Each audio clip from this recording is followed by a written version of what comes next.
Hi, I'm Dr. Chris Lewis, one of the chief educators here at Doctors in Training, and I want to welcome you to the Solid Anatomy lecture on the heart.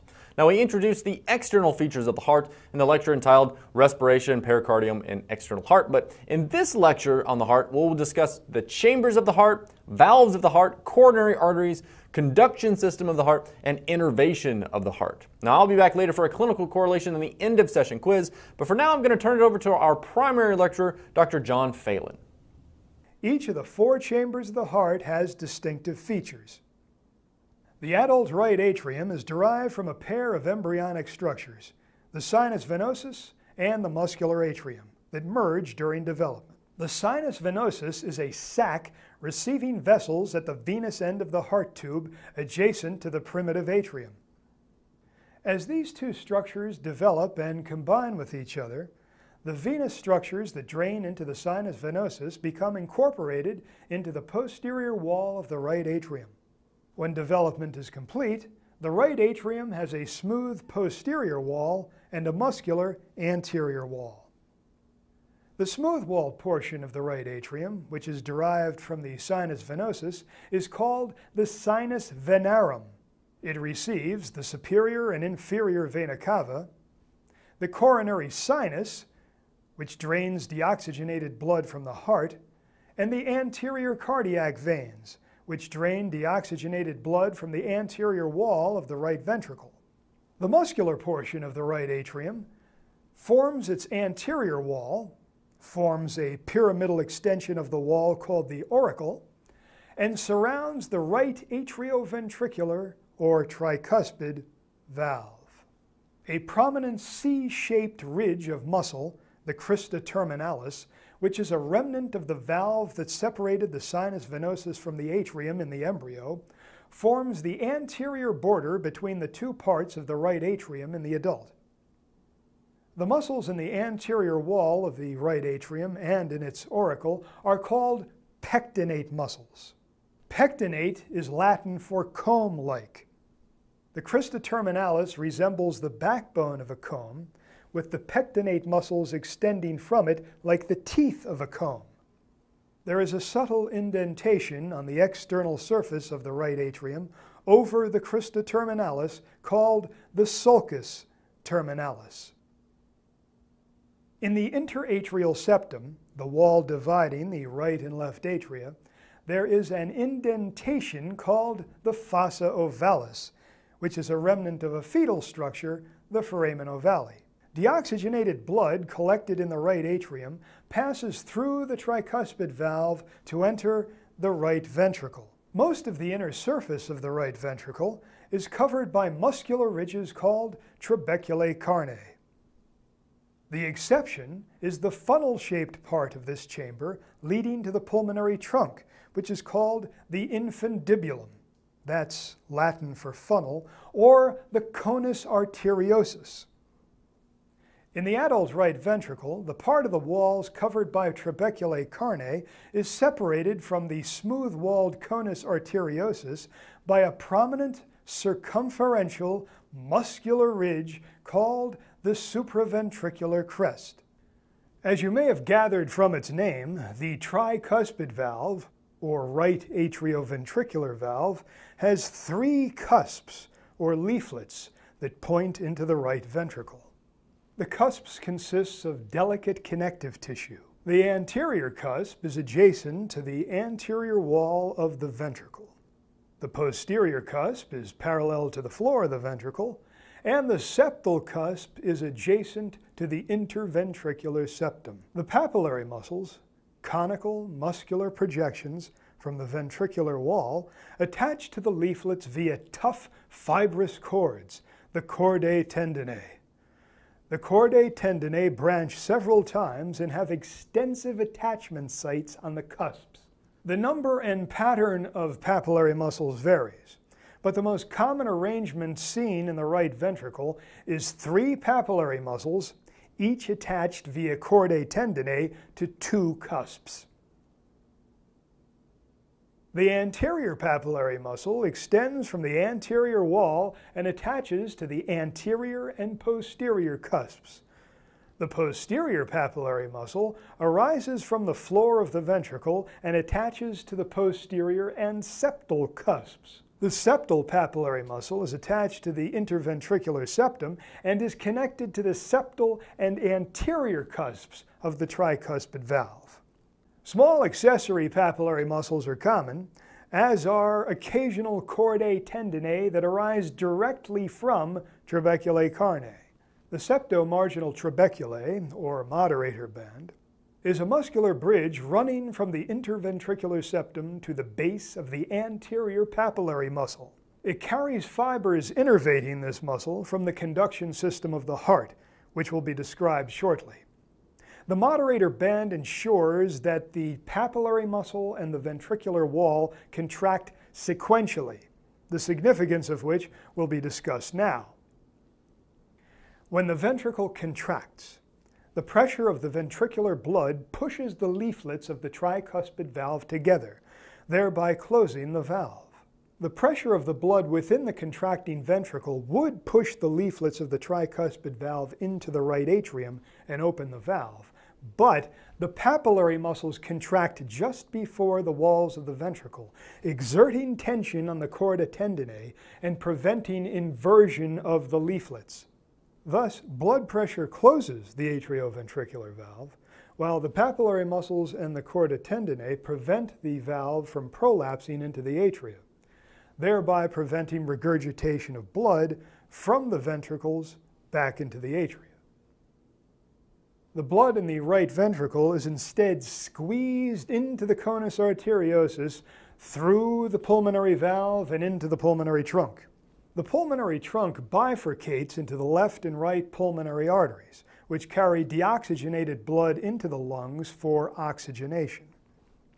The left atrium receives oxygenated blood from the lungs via two pairs of pulmonary veins and expels it through the left atrioventricular valve into the left ventricle. The left atrioventricular valve is also called the bicuspid valve, because it has two cusps, and the mitral valve, because its two cusps extend to form a peak, and thus resembles a mitre, the ceremonial headgear often worn by bishops. Like the right atrium, the left atrium has a smooth-walled portion that receives vessels, and a rough-walled muscular portion. Most of the left atrium is derived embryologically from the common pulmonary vein, and is thus smooth-walled. The part of the left atrium of the adult derived from the embryonic atrium is just the auricle, which is small and finger-like. Thus, the only part of the left atrium that contains pectinate muscles is the left auricle. There is no crista terminalis in the left atrium. The right ventricle drives pulmonary circulation, while the left ventricle drives systemic circulation, which feeds blood to the entire body. The latter, as you might imagine, requires more work than the former. Thus, the walls of the left ventricle are 2 to 3 times as thick as those of the right. The muscle fibers of the left ventricle are arranged in a spiral orientation that causes this chamber to twist when it contracts, effectively wringing blood out of the ventricle. When it relaxes, the left ventricle untwists, which creates a vortex that helps draw blood into the chamber. Most of the internal surface of the left ventricle is covered by trabeculae carneae, except for a short, smooth-walled superior region leading to the aortic valve, which is called the aortic vestibule. There is no moderator band in the left ventricle.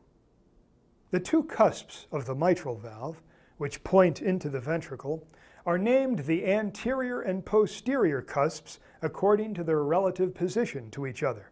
The posterior cusp is often incompletely divided into units called scallops. A variable number of papillary muscles attach to the cusps via chordae tendineae and perform the same function as they do in the right ventricle. Blood is forced through the aortic valve into the ascending aorta when the left ventricle contracts. The pulmonary and aortic valves are called the semilunar valves, according to their 3 half-moon-shaped cusps. The cusps of the semilunar valves are not attached to papillary muscles, and they are smaller and more delicate than the cusps of the atrioventricular valves. At the center of the free edge of each cusp is a small fibrous nodule. Along the edge of the cusp, on either side of this nodule, are two crescent-shaped areas called lunulae. The nodules and lunulae are parts of the cusps that contact each other when the semilunar valves close. Superior to the valves, the pocket-like spaces between the cusps and the wall of the vessel adjacent to them are called sinuses. When the ventricles contract, blood pushes the cusps of the semilunar valves away from each other and towards the walls of the vessels adjacent to them, thereby opening the valves. When the ventricles relax, gravity, negative pressure created by the dilating ventricle, and the elastic recoil of the walls of the pulmonary trunk or the aorta direct blood back towards the semilunar valves. The blood fills the sinuses and pushes the cusps of the semilunar valves together, closing the valves and preventing the blood from flowing back into the ventricles. The cusps of the semilunar valves are named according to their embryological origin, rather than their relative positions in the adult. The pulmonary valve has right, left, and anterior cusps, while the aortic valve has right, left, and posterior cusps. Each sinus is named according to the cusp forming its medial wall.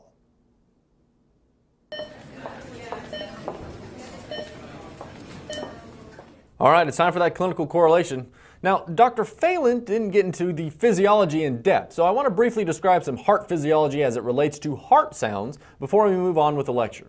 Now, you've probably noticed that physicians and other healthcare professionals carry a highly conspicuous stethoscope in their lab coats. Now, we use this instrument to listen to the sounds generated by the valves of a beating heart, amongst other bodily noises like breathing sounds and bowel sounds and that sort of thing. But we're always listening to that heart because it's important. Now, you'll learn an incredible amount of information about the cardiac cycle when you take a physiology course, but we're going to simplify the discussion of this topic considerably. Now, when the ventricles are filling with blood, the atrioventricular valves are open and the semilunar valves are closed. Now, this phase of the cardiac cycle is called diastole. To help you remember that, the ventricles are filling during this phase, you might consider that the ventricles are dilating during diastole. Now, an electrical impulse is generated by the SA node, which is then distributed by the AV node and then to the AV bundle and the subendocardial branches of the right and the left bundle branches, and ultimately it reaches the ventricles. Then the papillary muscles contract to put tension on the chordae tendineae, and then the walls of the ventricle contract. Now, this phase of the cardiac cycle is called systole. Now, blood pushes against the leaflets of the atrioventricular valves and causes them to contact each other, while the papillary muscles and the chordae tendineae keep them from separating and inverting into the right atrium. Now, the sound generated by the leaflets impacting each other as the atrioventricular valves close is often described by people to listening through a stethoscope as a lub. So while the ventricles do not contract exactly simultaneously, their contractions occur close enough that they produce a single heart sound in unison. Now, since blood can't travel through the atrioventricular valves, it is instead forced by the contraction of the ventricle through the semilunar valves into the pulmonary trunk and the ascending aorta. Now, at the end of systole, the ventricles relax and the atrioventricular valves open. Blood travels backward through the pulmonary trunk and the aorta due to the elastic recoil of the walls of these vessels and also because of gravity and the negative pressure produced by the relaxing ventricles. And then this fills the sinuses of the semilunar valves. The cusps of the semilunar valves come together and these valves close. Now, the sound made by the delicate semilunar cusps impacting each other as the aortic and pulmonary valves close is softer than the sound produced by those larger, sturdier leaflets of the atrioventricular valves. And then through the stethoscope, you hear a dup. So to summarize, the sound produced when the atrioventricular valves is this lub. And then the sound produced by the semilunar valves is sort of a more delicate dup. So lub dup, that sort of thing. So if a valve does not close completely, perhaps due to a ruptured papillary muscle or a defect in one of the cusps, the sound of the blood being forced through the orifice of an incompetent valve may be detected as a murmur. So by placing the stethoscope at different points on the thoracic wall, the sounds produced by each individual valve may be detected. This process is known as auscultation of the heart valves. Now, the best place to listen to the semilunar valves is the second intercostal space, just to the right of the sternum for the aortic valve and just to the left of the sternum for the pulmonary valve. Now, the right atrioventricular or tricuspid valve is best auscultated at the fifth intercostal space, just to the left of the sternum. Placing the stethoscope over the fifth intercostal space at the mid-clavicular line, which corresponds to the location of the apex of the heart, is a good way to listen to the left atrioventricular or the mitral or bicuspid valve. Okay, so let's go over some of these questions now. In a normal heart, what is the sound produced when the atrioventricular valve closes? And also when the semilunar valve closes. So atrioventricular is the lub, and then the semilunar is the dup.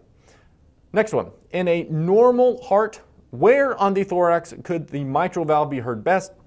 So you can see from the image here, it is at the left fifth intercostal space in the mid-clavicular line. Now let's move on in our discussion now, and let's move on to the coronary arteries in the lecture.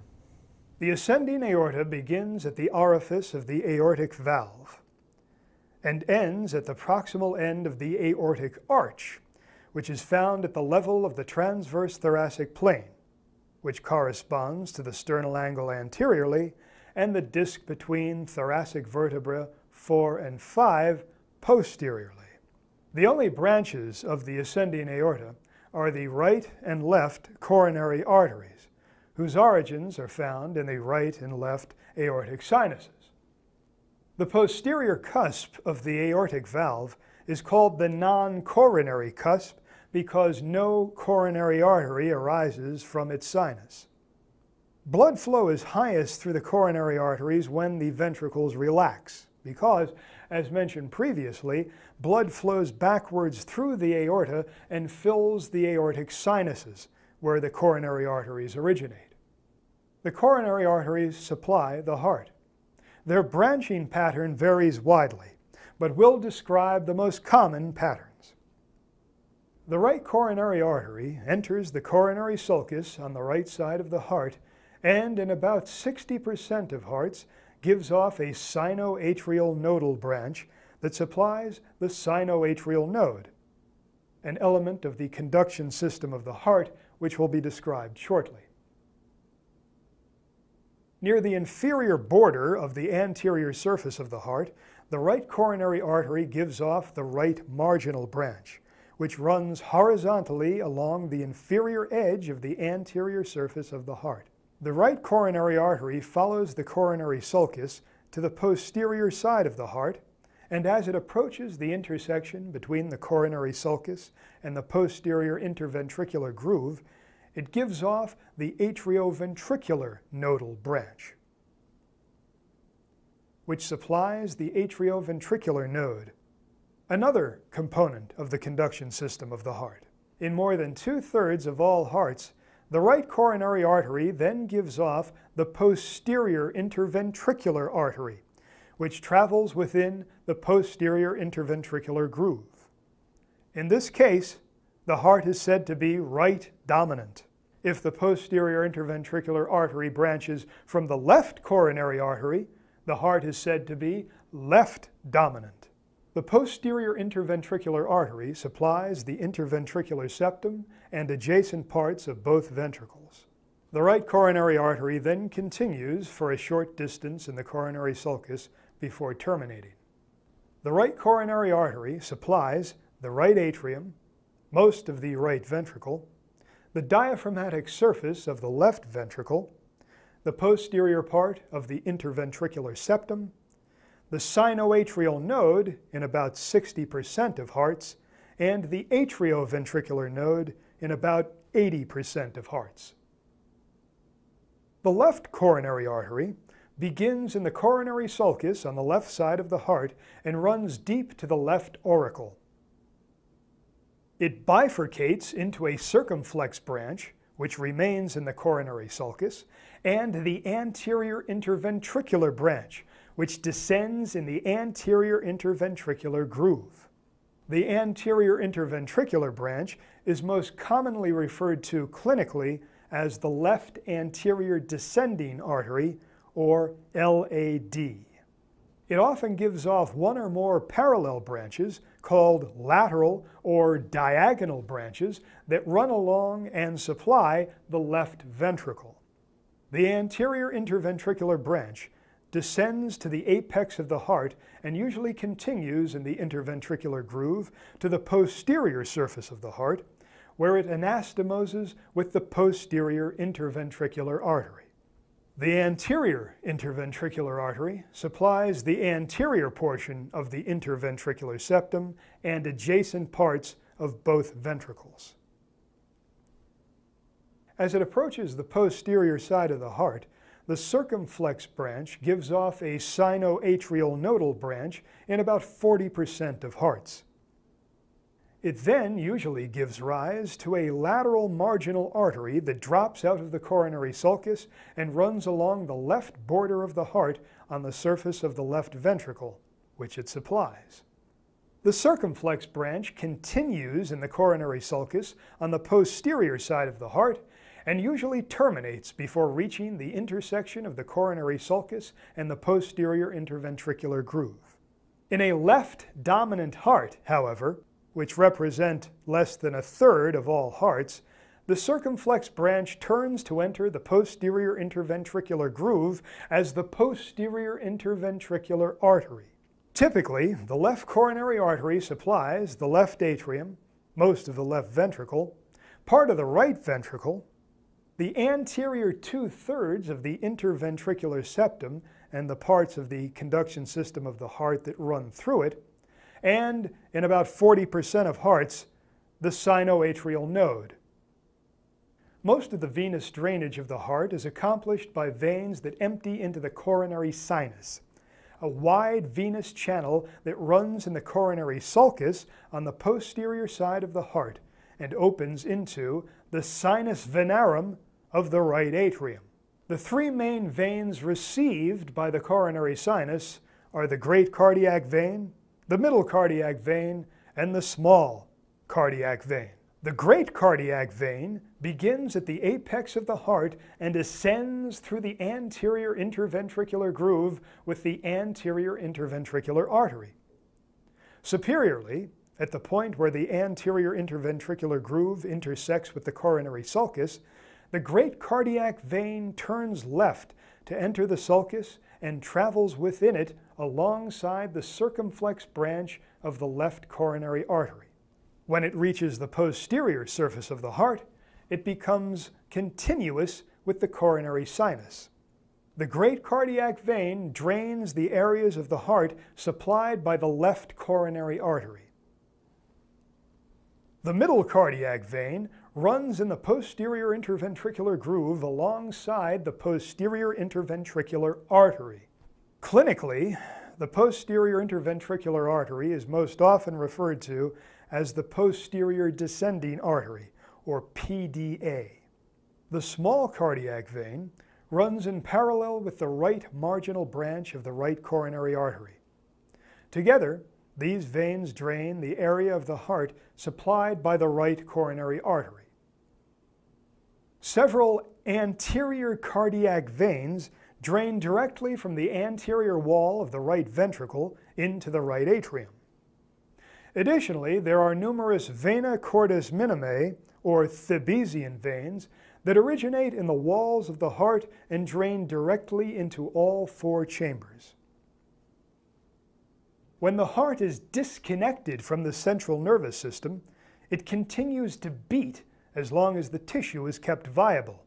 This must mean that the heart has an intrinsic nervous system, and it does. It's called the conduction system of the heart. The impulse that initiates the coordinated contraction of the myocardium is generated by the sinoatrial node, a collection of specialized cardiac myofibers that simultaneously and spontaneously depolarize about 70 times per minute. This node, which is also called the SA node, is commonly referred to as the pacemaker of the heart. It is named the sinoatrial node because it is located on the border of the sinus venerum and the muscular portion of the right atrium, about where the superior end of the crista terminalis intersects with the inner surface of the superior vena cava. Autonomic nerves converge on the sinoatrial node to regulate the rate at which its cells depolarize. The impulse generated by the sinoatrial node spreads out through the walls of the atria and causes the muscular portions of these chambers to contract. The cardiac muscle of the atria conducts the electrical signal and transmits it to the atrioventricular node, or AV node, which is smaller but otherwise similar in composition to the sinoatrial node. It is located superior to the opening of the coronary sinus in the interatrial wall. The atrioventricular node distributes the electrical signal to the ventricles through the atrioventricular bundle, which extends from the node. The bundle is made up of cardiac fibers that are specialized for conduction. It penetrates the right fibrous trigone of the fibrocartilaginous skeleton of the heart and enters the interventricular septum, where it splits into left and right bundle branches at the junction of the membranous and muscular parts of the septum.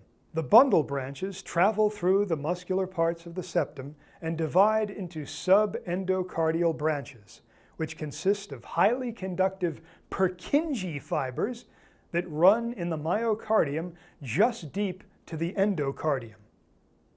The subendocardial branches of the right and left bundle branches innervate the walls of the respective ventricles. Additionally, Purkinje fibers from the subendocardial branch of the right bundle branch pass through the moderator band to innervate the anterior papillary muscle. Autonomic innervation from the central nervous system changes the rate at which the heart beats. Sympathetic nerves from the upper thoracic levels of the spinal cord and parasympathetic nerves from the vagus, or 10th cranial nerve, combine to form the cardiac plexus, which is found anterior to the bifurcation of the trachea and posterior to the ascending aorta and bifurcation of the pulmonary trunk. Branches from the cardiac plexus end in the sinoatrial and atrioventricular nodes and also innervate the smooth muscle of the coronary arteries. Sympathetic innervation increases heart rate and force of contraction and dilates the coronary arteries.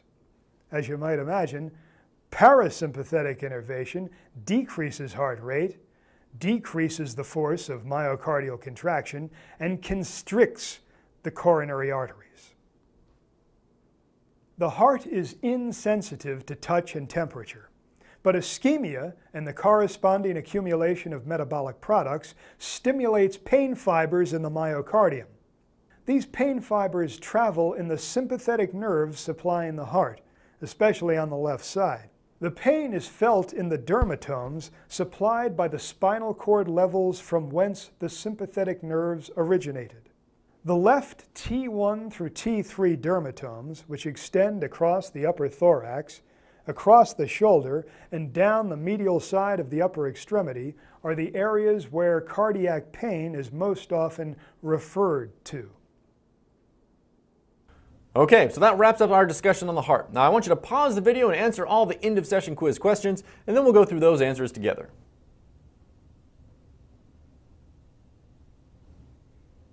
All right, let's get going. What are the other names for the posterior descending artery, the PDA, and the left anterior descending artery, the LAD? So the PDA is the posterior interventricular artery, and then the LAD can sometimes be referred to as the anterior interventricular artery. Next, what is the difference between a normal heart, a right dominant heart, and a left dominant heart? So normal heart, the right and the left coronary artery supply the heart equally, and a right dominant heart, the right coronary artery supplies the right ventricle plus part of the left, in many cases by an elongated RCA or by giving rise to the circumflex branch. Left dominant, that left coronary artery supplies the left ventricle plus part of the right, and in many cases by giving rise to the PDA, or in the absence of a PDA, by an elongated LAD. Next question. Which vein runs with the LAD, PDA, and marginal artery? So LAD, we have the great cardiac vein. With the PDA, we have the middle cardiac vein. In the marginal artery, we have the small cardiac vein. Next, what attaches the papillary muscles to the heart valves? That's the chordae tendineae. Next question. Which muscles contract first during a heartbeat? The papillary muscle or muscles of the ventricular wall? So the papillary muscles contract before the muscles of the ventricular wall to ensure that the atrial ventricular valves are not closed and blood does not regurgitate back into the atria during ventricular contraction. Okay, so we're almost done. Now we've provided some images for you to label. Recalling these images in a time setting will help you perform well on the practical part of your examination. So label those images and then we'll be finished. Thanks.